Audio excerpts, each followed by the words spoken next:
Welcome back to Spyro. Now we're done with Hailfire Peaks or whatever it is. It's fire levels combined too. We're going to be doing hopefully a more original level this time. Yes. Woo. Yeah. Yeah, it's Breeze Harbor. Oh, I thought it said Freeze Harbor for a moment, and I was like, oh, yeah, that's so original. Another ice level. Yeah. So this is actually this and the next level, Zephyr, are pretty interesting because there's a feud between the Breeze Builders, the bird people, and the Land Blubbers, the weird jelly people. I like how in this art style, instead of trying to have, a 2D transparent image for flames, they just model out the flames out of pure orange polygons. It's glorious. CD fire. Oh, man. I remember what you're talking about. In this level, one of them's good, and in the next level, one of them, the guys who were good are evil, and the guys who were evil are now good. So at the very end of this level, the Breeze Builder at the end of the level will say, "Thanks, Spyro. Now we can start planning our counterattack on Zephyr," which is where the Land Blubbers are from. So then you go to Zephyr and you help the Land Blubbers. So Spyro's in charge of keeping an equilibrium in the world. He fights on both sides. So yeah, if you have to access the next parts of the level, you have to set the fires under the boilers. But all of the enemies in this level, like there's little guys with buckets and there's big guys with like firemen water tanks sort of things. If you light the fire like I showed without defeating the enemies, they'll come over and put it out. And they have little animations for walking over and putting out the fire. And then there's also something with these weird floating mine things. You get an orb for getting rid of all of those. So that's what that floating gray guy with a weird face is. Yeah, but now we have a freaking cannon. Yeah. Which we most likely can't take with us, can we not? Nope. No. Oh, I remember this thing. You have no reticle, so aiming it gets a little bit awkward later. Well, at least you have a limited ammo, so you can just fire at everything. Oh, yeah, that's generally what you do. You use your ammo as your aim, if that makes sense. Exactly. Just look at where it hit. It's a fully automatic cannon. What? How does that work? It'd be awesome. It's magic. Yeah, so the reason I was just shooting over that wall is there's something behind that wall. I think there's a chest behind there that you need the cannon to open, and you have to blindly fire at it to open it up and get those gems. Or at least until you come over here and then see it's there, but... Yeah, I knew it was there. Yeah, so this guy's gonna come over and put it out. Is he? Oh, he's gonna hit the little clown guy. No, he's gonna help me. Jerk. Was that Wait. That's a car. So No, did you let him put it out just to show that he can do it? Then Yeah, because I love all the little animations in this game. the enemies in this game are cute. I will give it. Yeah, I will give it that. There's so much character, and like pretty It much. must be so hard to compliment a PlayStation 1 game, Ted.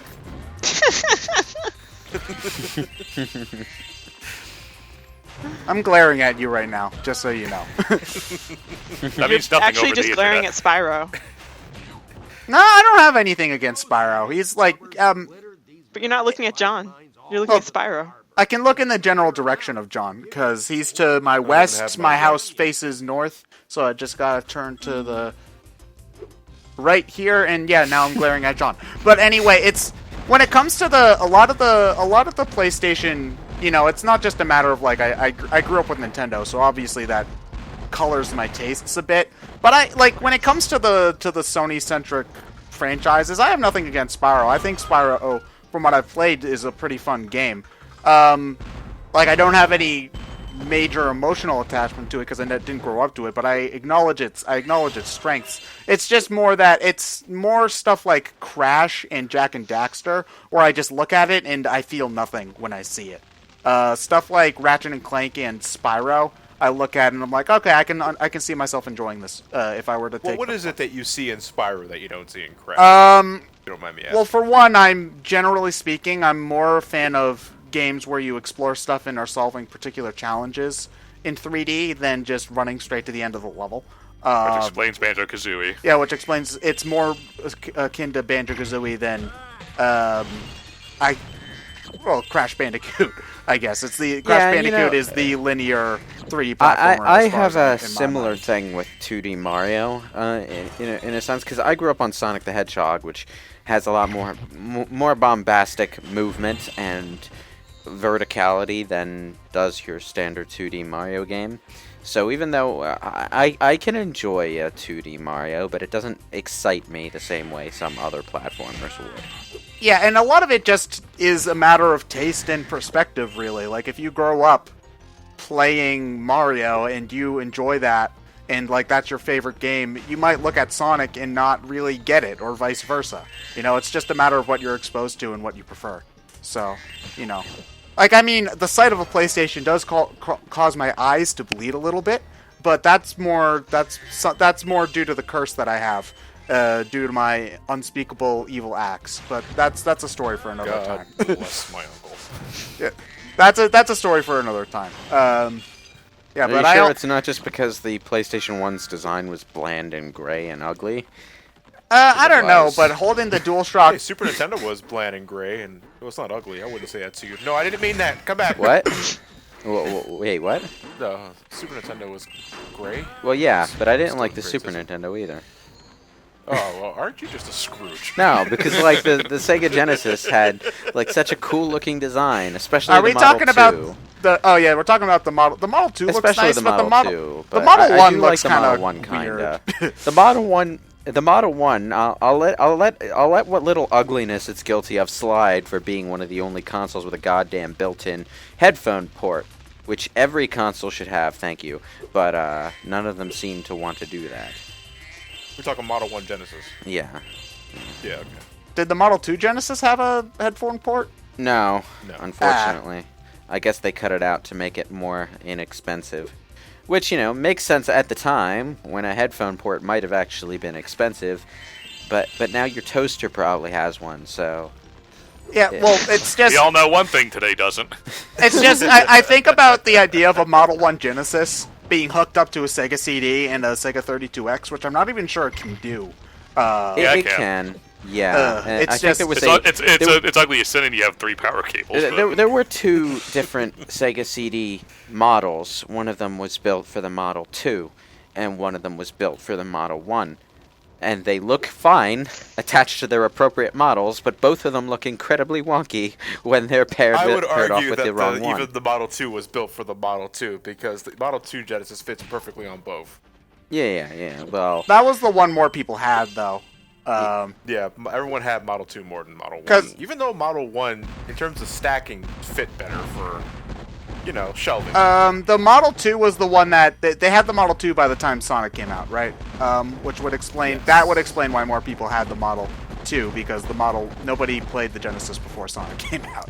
So, yeah. It's weird listening to a conversation with just... shooting in the background. Well, we've already covered how bad the aiming is with these things. Yeah, so. You have to blow... Yeah, that's a general rule of thumb. Maybe mention what's happening on screen, and then 6 minutes in. That's the BSC way. It's the BSC way. Yeah, I just love how, like, I'm just shooting over the entire conversation. But like, that's what you do in this game. But like, yep. I only brought it up because I like my gaming consoles to at least look like a gaming console rather than just a box. And that makes sense, yeah. And you know, I won't get on the NES too bad for that because it was really early on, and well, all it really had to compare itself to was like Atari. With its horrible 70s, 80s VCR design, Magnavox Odyssey, and the Master System, which was Commodore ugly as 64. sin. ColecoVision. But like the closest thing to unique design that game consoles had without having their monitor built in was like having that horrible fake wooden finish that old electronics seem to love having. That was just a symbol of the time. Yeah. Okay, so here we go, guys. Here we is this the trolley? It's time for some trouble with the trolley. Oh, I hate this section. This section can go be not in this game because it's bad. It's really hard. It's really hard. You sound like you just remembered halfway through that sentence that YouTubers are apparently not supposed to curse anymore. Well, slightly off topic. I'm just trying to not curse as much because it's just a good habit. But yeah. KO. Wait, you cut out the line, Ryan? Yeah. You cut out the trouble with the trolley line. No. How many Why? I didn't find anything funny about it. trouble with the trolley, eh? Oh, fucking bias as shit. Editing. I didn't find it funny. No one will find it funny. How many tries did this take you for your recording, I Catherine? don't remember. I don't think it was that many. It took about 3, Okay, that's not. which is why I cut it out because I was just trying to cut out all the fluff. Yeah. But the trouble with the trolley. Including the jokes I don't find funny. More like I didn't get it was supposed to be a joke at all. It's like trolley? one of those lines you hear over and over again because you keep on failing this Failing. mission Yeah. over and Right. over. Yeah, so you have to hit the signs to turn them so you can get to different. Oh, okay. parts of the Hold track. on a moment. You can drive through TNT, and that's just fine. You bump into a wooden plank, you die, and you gotta start over. Okay. Well, No, actually, I had- those are Well, stone Buffy walls, Crime but Against Nature. Yeah. I think. And I had th- to shoot the TNT. Yeah, You it's shoot like you shoot the TNT to blow it up. You jump over the little boxes. Yeah, but the TNT exploded right on your car. It's okay. Yeah, but it didn't matter as long as she hit it with her cannon before it hit her in the face. Exactly. Trolley's durable. It's Spyro that's not durable. The trolley's intact after you lose. Spyro's the one who goes flying. Now I can start fixing my machine. Here, I don't have room in my toolbox for this thing anymore. Why do Everyone's you so even casual. have that, dude? Why do you have that? It doesn't do anything for you. What's it belong in a toolbox? I like how everyone who has these all-powerful orb things is just like, oh, I had this thing lying around. I don't know what it does, but here, you can have it. So, one thing I wanted to ask is, are there more than enough gems now to meet the quota Yes. Yeah. for a gem cap? Yeah. For- And that's a change from Spyro 1, wasn't Wait it? for what? Sorry. So every level has a gem cap, right? Yes. Yes. Like a specific amount of gems to collect. But I noticed that you've reached the quota more than enough times with still having gems left to spare. Now that's a change from Spyro 1, wasn't it? Do you mean Where for money bags or? well, just for collection, for completion. No, there's a set Well, number of you don't- gems in each level, and there's a set number in the hub world. And the gems, it's not like in Spyro 1. It's not like they're actual currency or anything. Yeah. In Spyro, Well, in Spyro 1, you needed to collect it.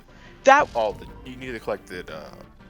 All the gems in a given stage, wasn't it, for completion? for completion. Well, for completion, but you Yes. didn't need them to finish the game, really. Yeah. So in Spyro 1, how it worked was, I believe, one of the balloon One of the balloon drivers. guys, but that was it. One of the balloon drivers requires a certain number of gems to take you to the next world, and that's the game's check that you are actually collecting at least some of the gems. In this game, it's money bags throughout the game, requiring gems to ensure that you're actually collecting some of the collectibles.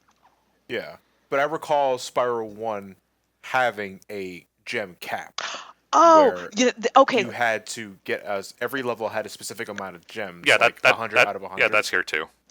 Yeah. But the difference between Spyro 2 and 1 is that in 2, you can reach the quota without having to get every single gem. I don't think No, you have to No. get every single gem. if you want to, it's basically like there's a set number of gems in each stage, and if you want to 100% the stage, you got to get all the gems. They're not Yes, dropped right. randomly. They're not like coins in Mario where they respawn or No, whatever. yeah, I know that, but all right. So the quota that I'm seeing is for money bags and not so much for the stage. Yeah, when the the stage goes stage complete, it'll show gems, orbs, and the talisman. That says that you've gotten everything in the stage. And this is the kind of game where you're looking for every possible shiny thing you can find. So it's part. So it's exactly like Spyro 1. Yeah, basically. All right. You don't need to get all the gems in the game in order to win. You probably only need a small fraction of them in order to win. Yeah.